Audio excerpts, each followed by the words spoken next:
अस्सलाम वालेकुम नाजरीन। इस एपिसोड के आगाज में हम देखेंगे काहिरा में लतीफ के बाबा उससे कहते हैं, जरा तसव्वुर करो लतीफ, बाजार में जड़ी बूटियों की एक जबरदस्त दुकान। तो लतीफ कहता है, नहीं बाबा, हमें बाजार में इलाज को नहीं बेचना चाहिए। तो उसके बाबा कहते हैं, मुझे बाजार में जगह मिली है, तुम इलाज करोगे, तुम बगैर पैसों के लोगों का इलाज करोगे, बिल्कुल मुफ्त में, और मैं सामान उठाऊंगा। मैंने बाजार के तजर्बाकार जमशेद से बात की है, मैंने पहले ही एक दुकान का सौदा कर लिया है। तो इसी लम्हे वहां पहुंचने वाला महमूद कहता है, कितने में सौदा किया है उस्ताद सईद? तुम्हें तो ज्यादा अदायगी करना चाहिए, हम जानते हैं कि जंगियों ने तुम्हें बहुत सोना दिया है। तो जवाबन सईद कहता है, ये हमारा अपना सोना था, इसका जंगियों से कोई ताल्लुक नहीं है। शुक्र है अमीर सलाहुद्दीन ने हमें वो दिया जो हमारा हक था। तो जवाबन महमूद कहता है, वो हमेशा बहाने बनाते हैं, मैंने किले के बारे में सुना है, इन कहानियों पर दूसरे यकीन कर सकते हैं, मैं नहीं। ये सुनते साथ ही लतीफ के बाबा उसे दबोच लेते हैं और उससे कहते हैं, क्या तुम मुझे झूठा कह रहे हो? महमूद उन्हें पीछे धकेलते हुए कहता है, तुम दोनों झूठे हो और धोखेबाज हो। सईद साहब मुसलसल कहते हैं, ये सोना हमारा ही था। लतीफ और लोग बामुश्किल उन्हें पीछे करते हैं और फिर महमूद कहता है, हम जंगियों के सामने कभी नहीं झुकेंगे, हमने सलेबियों के सामने भी हथियार नहीं डाले, मिस्र के असल मालिक हम ही हैं, ये अपने दिमाग में डाल लो। ये कहते साथ ही महमूद वहां से चला जाता है और लतीफ अपने बाबा से कहता है, बाबा हमें दुकान के बारे में फिलहाल नहीं सोचना चाहिए, मामलात जल्द ही पेचीदा हो जाएंगे। तो जवाबन सईद साहब कहते हैं, क्या हमें अपने पैसे लेने से डरना चाहिए? ये झूठा बुहतान लगा रहे हैं, मैं फौरन जमशेद से बात करूंगा,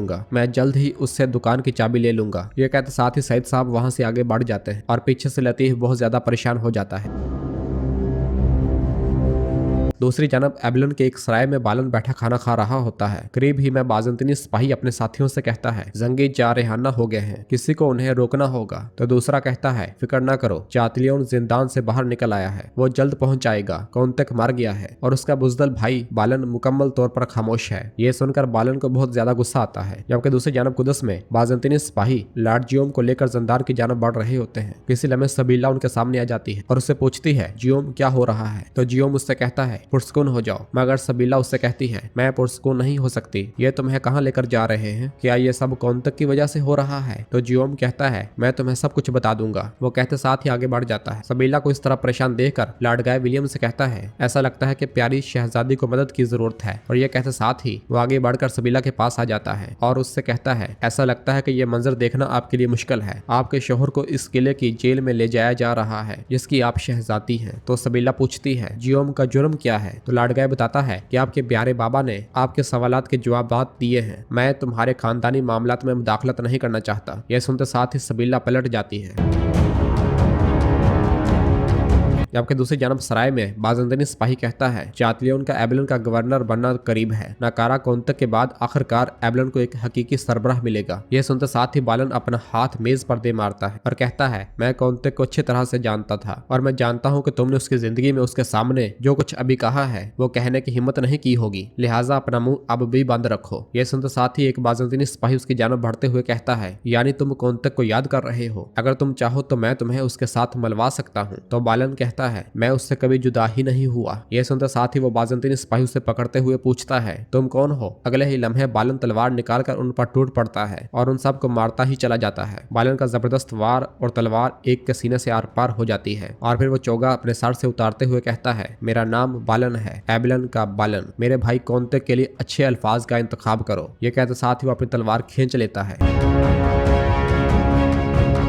दूसरी जानब कहरा में सलाहुद्दीन अयूबी काजी फाजिल और शेरकू के साथ शहवार के पास मौजूद होते हैं और शहवार सलाहुद्दीन अयूबी की जानब से दी गई चिट्ठी पढ़ते हुए कहता है, क्या मतलब है इसका? ये वाज़ेह गद्दारी है, कौन ऐसा करने की जुर्रत कर सकता है? अमीर शेरकू, मेरे खबरदार करने के बावजूद आपने शहर की हिफाजत संभालने पर इसरार किया था। और फिर काजी फाजिल कहता है, मेरे ख्याल में इसमें कोई और हाथ मुलव्वस है। तो शहवार गुस्से से कहता है, बात को ना बढ़ाओ फाजिल, अमीर सलाहुद्दीन जब अपनी मनमानी करके सोना बांट रहे हूँ, आप किसे इंसाफ पर यकीन दिलाओगे? ये सुनकर सलाहुद्दीन अयूबी कहते हैं, सोना एबलन के मुसलमानों का था और मैंने उन्हें पहुंचा दिया, इस मौजू को फिलहाल बंद कर दिया जाए। ये सुनकर शहवार कहता है, तो फिर मुझे बताओ इस चिट्ठी का क्या मतलब है? हमें जंगियों की पगड़ी नहीं चाहिए और ना ही सलेबियों के जूते, ये तुमसे ज्यादा मुझे तकलीफ देता है। ये मेरे लिए वाज़ेह तंबी है, जिन लोगों ने तुम्हारा इस तरह गर्मजोशी से इस्तकबाल किया वो तुमसे क्यों मुंह मोड़ चुके हैं? सलाहुद्दीन अयूबी वो चिट्ठी लेते हुए कहते हैं, इसका सबब लगाए गए मुश्किल टैक्स को हमारी जिम्मेदारी बताना नहीं हो सकता वजीर हजरत। और फिर शेरकू कहता है हम इस मामले पर बाद में बात करेंगे, अब फौरन से पहले जो भी इस मामले का सरगना है उसे ढूंढकर उसे कुचलने की जरूरत है। और फिर शहवार कहता है ये दुरुस्त होगा, इस तरह मिस्र की अवाम एक बार फिर अपने कायदीन पर एतमाद करना सीखेंगी। इसके साथ ही शेरकू, सलाहुद्दीन अय्यूबी और काजी फाजिल वहां से रवाना हो जाते हैं।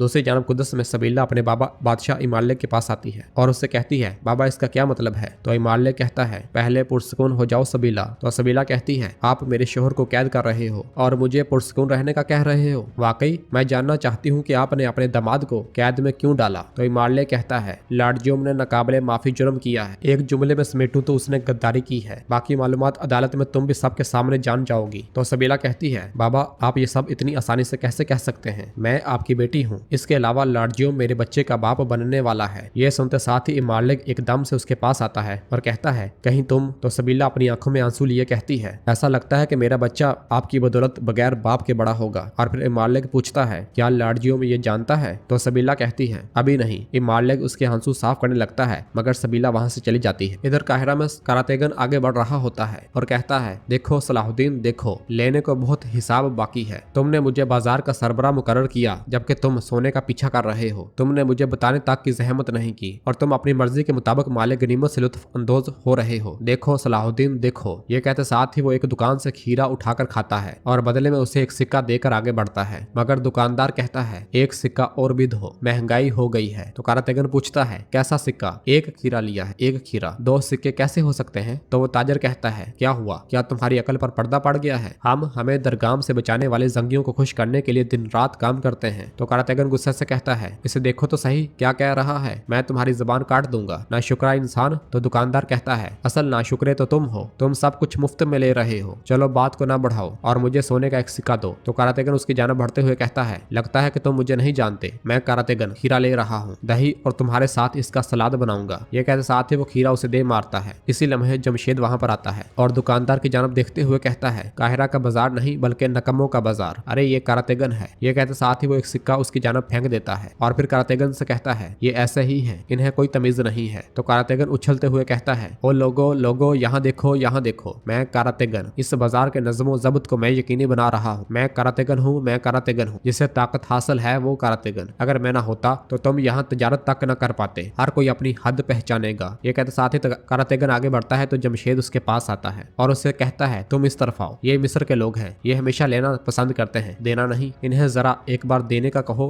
ये बिल्कुल भी पसंद नहीं करेंगे। यहाँ तक कि फिरौन ने दिल खोलकर सोना तकसीम करके इनमें अपनी खुदाई का ऐलान किया। चलो मैं अब तुम्हें नई दुकान में लेकर चलता हूँ, वहाँ के मालिक की मेहरबानी तुम्हारे लिए दुआ की तरह होगी। जबकि अंदर महल में आगे बढ़ते हुए शेरकू सलाहुद्दीन से कहते हैं फौरन उस शहर के कातिल को तलाश करो जिसे जंगियों की तारीफ करते हुए तीर लग गया था। ये कहते साथ ही शेरकू आगे बढ़ जाते हैं और फिर सलाहुद्दीन अय्यूबी काजी फाजिल से कहते हैं ढूंढना शुरू तो करें मगर कहाँ से। तो काजी फाजिल उनके हाथ में चिट्ठी देकर कहते हैं शायद आपको अपने हाथ से शुरू करना चाहिए। ये पेपरस है, मिस्र के लिए एक मखसूस निशान, ये सिर्फ दरियाए नील के किनारे ही उगता है। और फिर चिट्ठी को गौर से देखते हुए कहते हैं सिर्फ खत्तात ही इसका इस्तेमाल करते हैं और सिर्फ एक ही जगह है जहां इसका काम बिल्कुल सफाई से होता है, शहर के जनूब में। यह सुनकर सलाहुद्दीन अय्यूबी कहते हैं चलें फिर चलते हैं, इंशाल्लाह हमें सबूत मिल जाएंगे। उधर जमशेद करातेगन को लेकर माइल्स की बीवी की दुकान पर ले आता है। करातेगन को देखकर वो कहती है खुश आमदीद, आप करातेगन हो ना। तो करातेगन पूछता है हाल ही में आई हो और फौरन मेरा नाम पहचान गई हो। तो जवाबन वो कहती है तुम्हारा नाम ना सुनना कैसे मुमकिन है, पूरा बाजार आपके कायम करदा निजाम के बारे में बात कर रहा है। यह सुनकर करातेगन बहुत खुश होता है और फिर इसके बाद माइल्स की बीवी उसे तरह तरह की खुशबुएं दिखाती है। करातेगन खुशबुएं ऐसे अपने हाथ में डालता है जैसे पानी हो। यह देखकर जमशेद परेशान होते हुए कहता है ये बहुत कीमती है, मगर करातेगन अगले ही लम्हे उन्हें पीने लग जाता है और फिर कहता है ये शेरकू के लिए बहुत मुनासिब है, तुम अमीर शेरकू को इसमें डालकर बाहर निकाल लेना, सिर्फ इस तरह उसके एसाब को पुरसकुन रख सकती हो। वो पिछले कुछ दिनों से वजीर से नाराज है। आदमी पर गुस्से से उसने तोते को खा लिया। और फिर माइल्स की बीवी उसे मजीद खुशबुएं दिखाते हुए कहती है क्या अमीर सलाहुद्दीन भी अपने चचा की तरह अजीब है। तो करातेगन कहता है मुझसे अमीर सलाहुद्दीन के बारे में बात न करो अमीरा खातून, तुम उसके असल का पता नहीं लगा सकती, उसका कोई तारुफ नहीं है। वो दोस्त और दुश्मन दोनों से मोहतात रहता है, कोई नहीं जान सकता कि वो क्या सोचता है। वो बिल्कुल ही अजीब आदमी है। यह सुनकर जमशेद और माइल्स की बीवी परेशान हो जाती है, जबकि दूसरी जानब कुदस के जंदान में सबीला लॉर्ड जियोम के पास आती है और उससे गले मिलती है और कहती है, तुमसे मिलने के लिए बहुत मुश्किल से इजाजत ली है, तुम खैरियत से हो ना? तो जियोम उससे कहता है, फिक्र मत करो, मैं ठीक हूँ। तो सबीला कहती है, आह जियोम, ये सब कुछ कौंतक की वजह से हुआ है। किले में सब लोग तुम्हारे साथ मुसलमान थे, तुमने सोना चोरी करने में उनका साथ दिया है, यही कहा जा रहा है। तो जियोम कहता है, ये बात दुरुस्त है, मेरे साथ कुछ मुसलमान थे, लेकिन मैं वहां पर बालन के साथ गया था, उसके साथ रहने के लिए। तो सबीला एकदम से पूछती है, क्या बालन वहां पर था? नाज़रीन, इसके साथ ही एपिसोड भी खत्म करते हैं। मिलते हैं बहुत जल्द अगली एपिसोड के साथ। वीडियो को लाइक कर दें और जिन दोस्तों ने अभी तक चैनल सब्सक्राइब नहीं किया वो जल्दी से चैनल सब्सक्राइब कर दे और बेल आइकन यानी घंटी वाले निशान को भी प्रेस कर दे, ताकि आने वाले एपिसोड्स आपको आसानी मिल सके। दुआ में याद रखें। अल्लाह हाफिज।